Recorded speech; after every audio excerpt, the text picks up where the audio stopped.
Welcome to ePathshala. I'm Dr. Vishal Jadhav, Associate Professor, Department of Sociology, Tilak Maharashtra Vidyapeeth, Pune.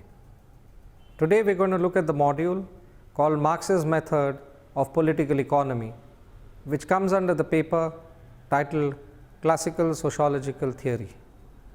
Marx, as we all know, was critically looking at capitalism, and according to him, in capitalism there were two antagonistic classes, the action between these two classes that created the history and historical materialism. For him, these classes, the bourgeoisie or the ones who owned and controlled the means of production, and the laboring classes were in opposition. He also argued that it was the capitalists who were enslaving or who were subordinating the proletariat or the working classes and exploiting their labor power to create surplus value. In trying to understand this politics and the dynamics of exploitation, Marx used a methodology called the political economic method, in which he tried to understand how the capitalists and through what means the capitalists ensured their supremacy and how they created and chalked out their surplus value in order to become richer.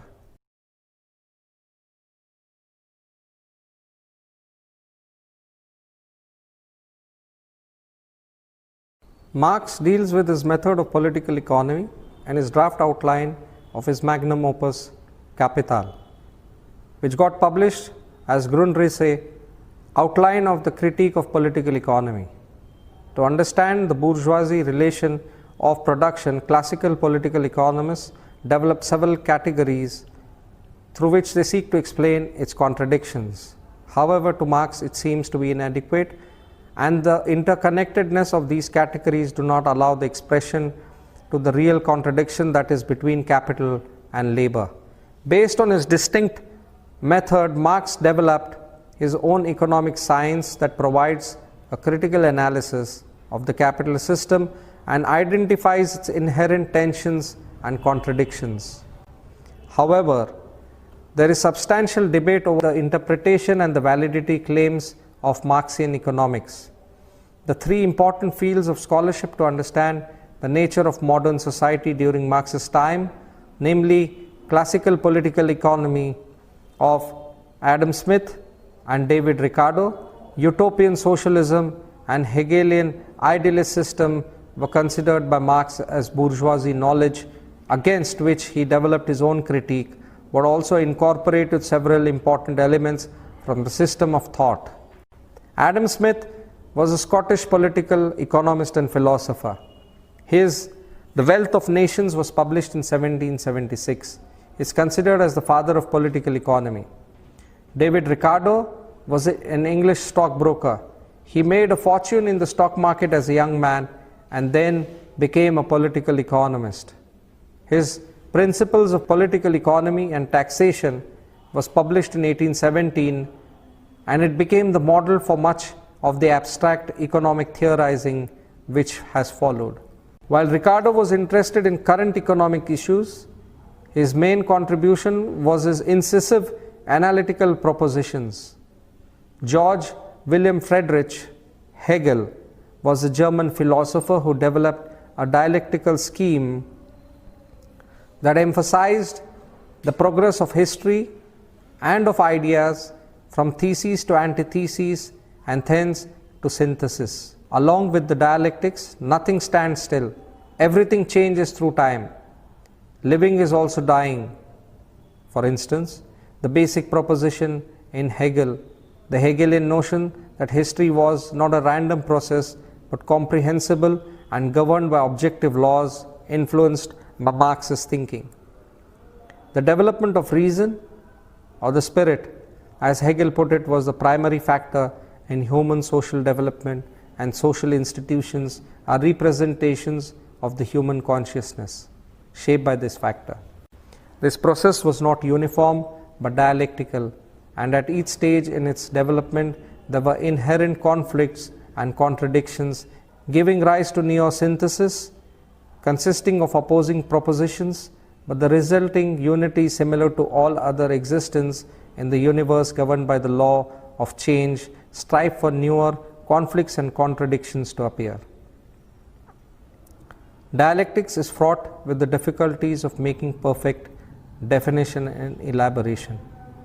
The basic theoretical principles of the dialectics are: everything in the world is transient, finite, and exists through the medium of time. Everything consists of opposing properties or forces.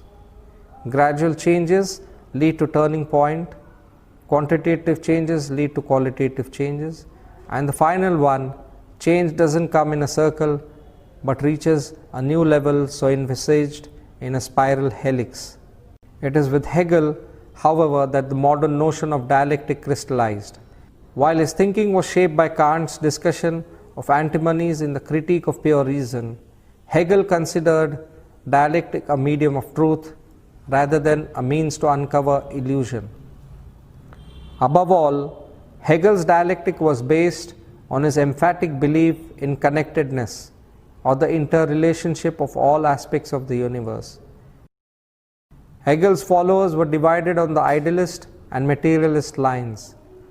The former saw the Prussian state and its absolute monarchy as the ultimate development or as the embodiment of reason, whereas the latter saw reason as ever-evolving process in social development and change.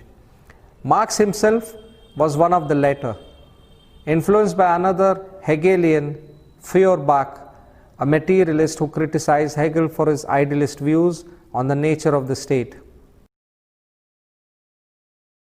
For Feuerbach, human essence was central, and also that it was the development of human needs that give rise to consciousness.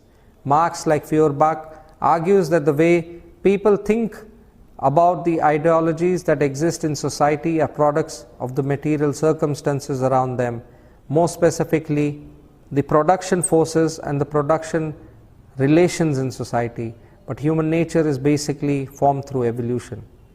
Marx was also influenced by the socialist thinkers before him. The utopian socialists who believed that capitalist production can be made to be fair and non-exploitative did not cut ice with Marx, and he also criticized them. For Marx, it was possible only by changing the social relations of production, which meant replacing the entire capitalist production system itself. Marx lived in a period of severe financial crisis at the international level.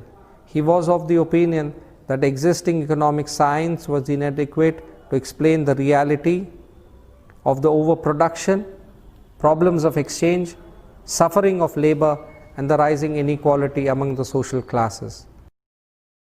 Before venturing out into addressing these issues in a comprehensive and detailed manner, he wanted to develop a proper method of scientific inquiry adequate to address the problems in existing methods of classical political economy, and based it on his materialist concept of history. To do so, he formulated his own ideas along with criticisms of the existing economic sciences in the famous manuscript, also called Introduction of 1857. In his attempt, Marx confronted two basic issues: the nature of the essential problems faced by classical political economists and the broad method of analysis used to solve them. His economic analysis was developed from the works of British classical political economists, mainly Adam Smith and Ricardo, which, unlike the dominant neoclassical economics of present times having its focus on market and exchange relations, was concerned with the production and distribution of surplus. Analysis. For both Marx and the classical writers, the fundamental questions confronting political economy was that of the origins, magnitude, and growth of economic surplus. Smith argued that surplus comes from production and not from exchange. Adam Smith did not have what Marx considered as systemic labor theory of value that would explain exchange in modern capitalism.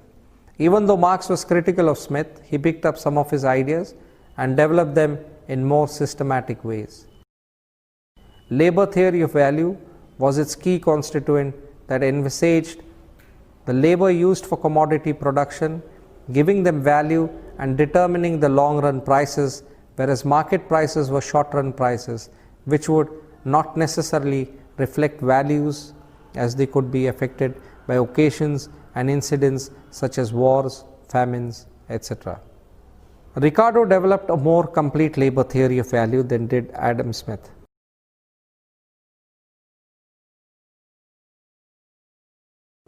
Ricardo was clearer than Smith on this when argued that profit emerged in production by employing living labor and capital, past labor. In Marx's understanding of capitalist society, Smith's and Ricardo's notion of value emerging in production and based on labor became fundamental aspects. For Smith, the development and expansion of the division of labor was crucial to the creation and accumulation of wealth. The level of wealth increases with the expansion of the division of labor within society as a whole, and also within specific industries. Society's labor as a whole is exercised within the division of labor, and each worker's claim on society's wealth is in proportion to that worker's position within the division of labor. Marx also departed from the classical economist's idea of atomized individuals participating freely in production. Marx, unlike Smith, was more critical in his acceptance of division of labor. While Marx recognized the cooperative character of the division of labor under capitalism, he also viewed it as a source of alienation and argued that a social system eliminating much of the division of labor would ultimately develop. Marx was also critical of Smith's invisible hand, the unseen force that Smith claimed guides individuals' self-interest to promote the general good of society.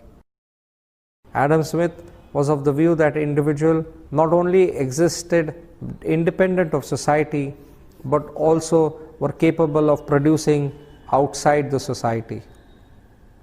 Conversely, Marx believed that such an individual only existed in the midst of society as a part of social class, participating in both material production as well as by means of it producing themselves as a distinct social class. This collective nature of individual is the condition for the appropriation of earth that provides both means and material labor as well as the base for community. Unlike other economist thinkers, Marx saw the emergence of free wage labor only as a product of distinctive stage in history of social production of man as social individual, which is only transitory.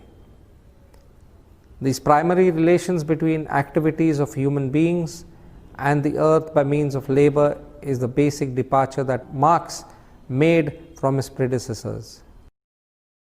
Second important distinction, which was subjected to the method of political economy in classical theorists, severely critiqued by Marx in his own method, was to depart from the general nature of the sphere of capitalist production as abstract and ahistorical.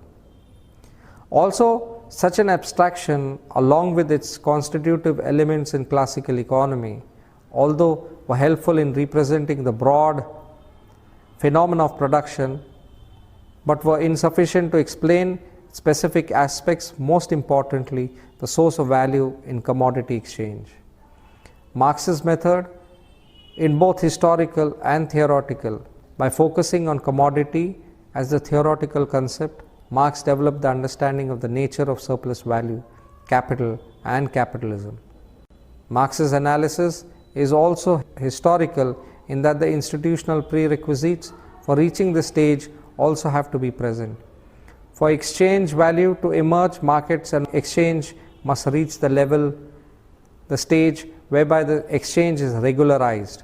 For Marx, the value of a commodity was determined by the socially necessary labor time used to produce it, measured in terms of abstract homogeneous labor, in which different levels of skills had different values.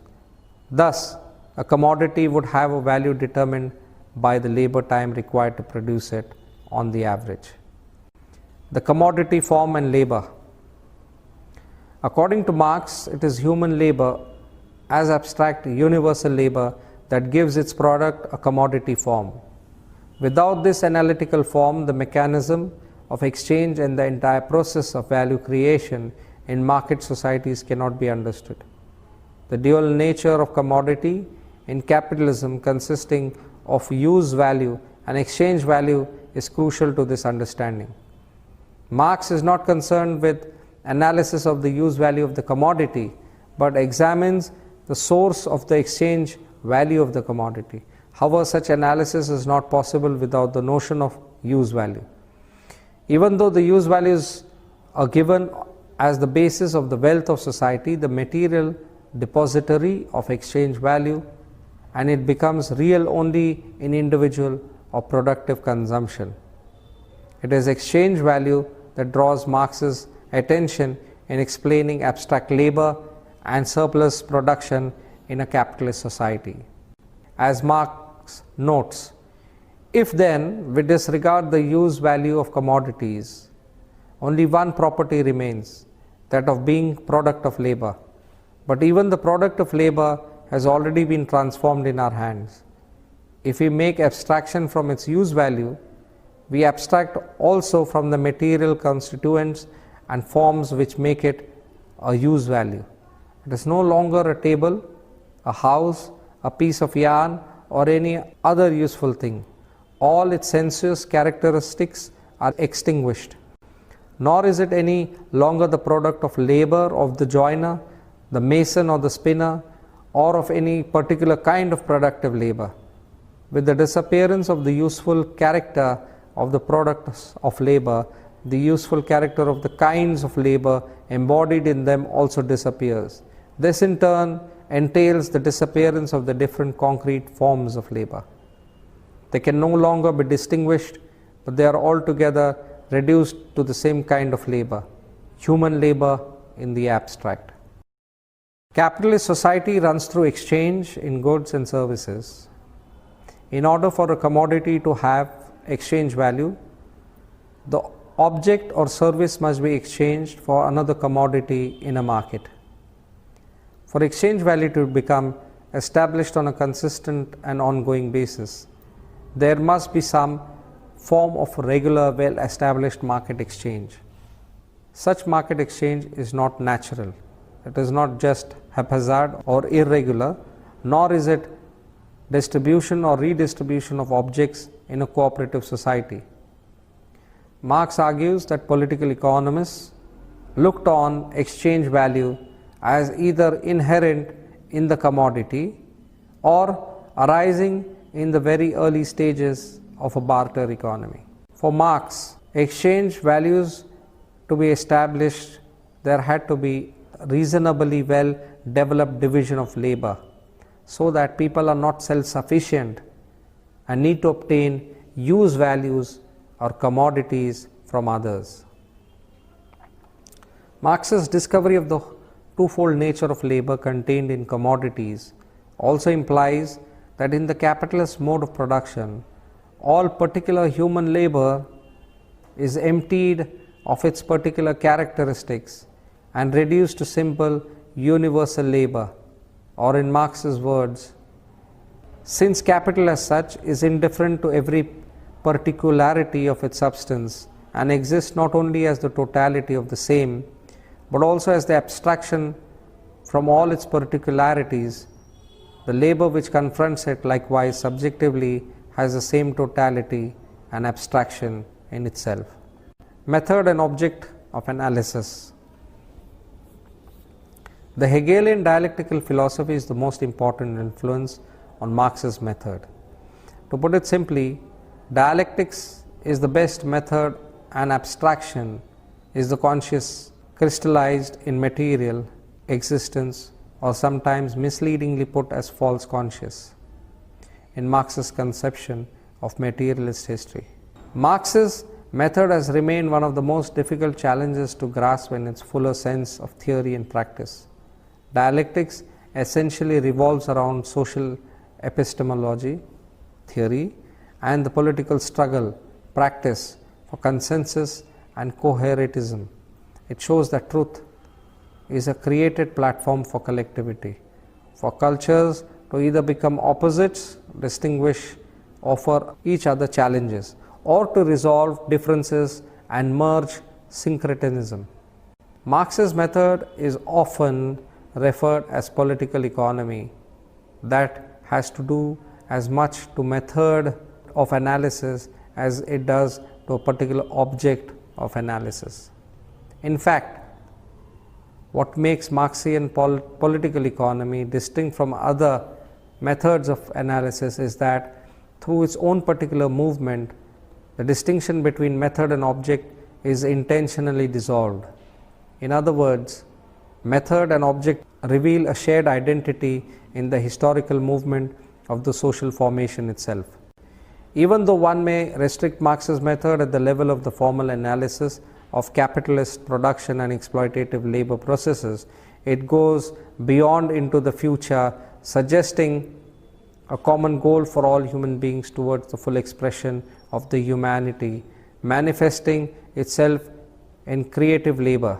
This distinctive movement in political economy, in its totalizing orientation, integrating his early humanist perspectives with the critical perspectives forming the basis for the later or mature Marx, as in Grundrisse, distinguishes Marx's method of critical political economy from the bourgeois political economy.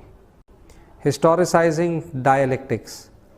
In Marx's method, dialectic materialism is the first important permutation of the Hegelian dialectic, and the ways in which it departs from Hegel can be summarized by a cursory glance at the fundamental differences between idealism and materialism. In short, Hegel's dialectic assumed that rationality was the driving force in the universe, whereas Marx's focus on materials forces as directing the world's course.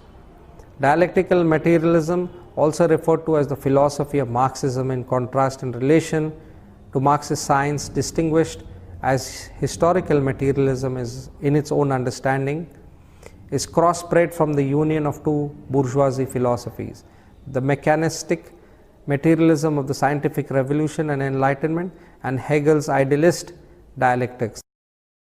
This mechanism of the former, which is incompatible with the dialectics and the idealism of the later, which is incompatible with materialism, are rejected and opposed as metaphysical and ideological. By understanding capital system as a stage in the development of mankind, his concept of materialist history, Marxist seeks to explain the dynamics of capitalist accumulation in terms chosen by classical political economists only, that is, production, capital, commodity, exchange, money, labor, market, etc., but simultaneously mixes it with his radical political philosophy as man is its own creator and not just creator of immutable values in communities. What he calls as critique of political economy is his understanding of labor as source of both use value and exchange value of its produce, called commodity, getting inadequately dealt in classical political economy of Smith and Ricardo. By drawing analogy from natural sciences to understand human world, he proposes that the species nature of man in its progressive development is that of a creative labor and not just socially productive labor. He also shows that how capitalist system as the most advanced stage in the spatial and temporal organization of this socially productive labor, also known as proletariat or the working class, is fraught with the conditions of both developments of its full productive capacities, but also subsequent negating it as the purpose of man's species life. The inevitability of this negation is based upon the understanding of the effects of capitalist accumulation within private property relations on human conditions of existence, as witnessed by Marx in the industrial societies of France and Britain. found to be under tremendous physical and mental exploitation, creating conditions towards large-scale alienation in man from his own species nature, that is, his creative labor. Consciousness and Marx's critique of abstraction. Consciousness in man is the most developed form among all species as found in nature, and also key element in shaping of man's social organization. As Marx puts it, it is just in his work upon the objective world that man really proves himself to be a species being. This production in his active species life, through this production nature, appears as his work and his reality. The object of labor is therefore the objectifications of man's species life, for he duplicates himself not only as in consciousness but also actively in reality, and therefore he sees himself in a world he has created. In his methodological analysis, Marx presupposes the idea of not only socially necessary labor, that nevertheless central and an already developed realm within commodity economies enables the accumulation and or appropriation of surplus production towards meeting basic and other social needs in consonance with the level and stage in historical development of man marked in the use and fabrication of instruments of labor. By thus acting on the external world and changing it, he at the same time changes his own nature, but also progressively moves towards the creative labor as a conscious life activity necessary for self-creation that represents man in his wholeness. This analysis of labor is not just an abstract labor, which is the substance of value, and the latter's expression of social form as exchange value.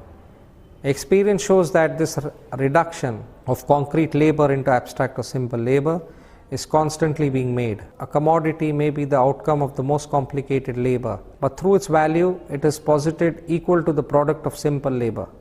The various proportions in different kinds of labor are reduced to simple labor as the unit of measurements are established by social processes that go on behind the banks of the producers.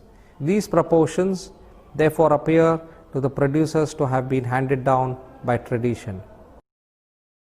By systematic unfolding of its inner contradictions, both in its nature and anti-nature, that explain its exploitative, alienating, dehumanizing quality, assuming almost universalistic form under increasing global domination of the capitalist mode of production, Marx shows labor also as concrete labor, thus representing the reality as it exists both in appearance and essence. The transformation of concrete into abstract labor is realized through the process of exchange. In linking the philosophical principle of labor that involves the production of man's active species life, capable of development and change of his own labor as a living being, objectifying himself in his work and confronting himself in the reality he has created. With the historical manifestation of labor, that conscious activity of creative labor, free from immediate physical need, is the anticipation of a state not yet achieved or only sporadically achieved in history. Marx recognizes the emergence of historical man as combinations of many contradictions, but proposes to engage with it only scientifically, that is, labor in social relation of material production, and also its regulation, exchange, circulation, and so on. In the conclusion, what we will be seeing is how Marx has tried to explain the political economy approach by very critically examining the means and mode of production and critically examining the economic conditions and the socially relevant labor time that leads to the creation of surplus value. This exploitation finally results in the alienation of the laboring class from the system, from fellow inmates, and from the product that he or she has made. This alienation further leads to class consciousness, which finally results in revolution. So the political economy approach which basically looks at how and why the economy derives importance is because it creates surplus value and it creates a ruling class in which power is concentrated.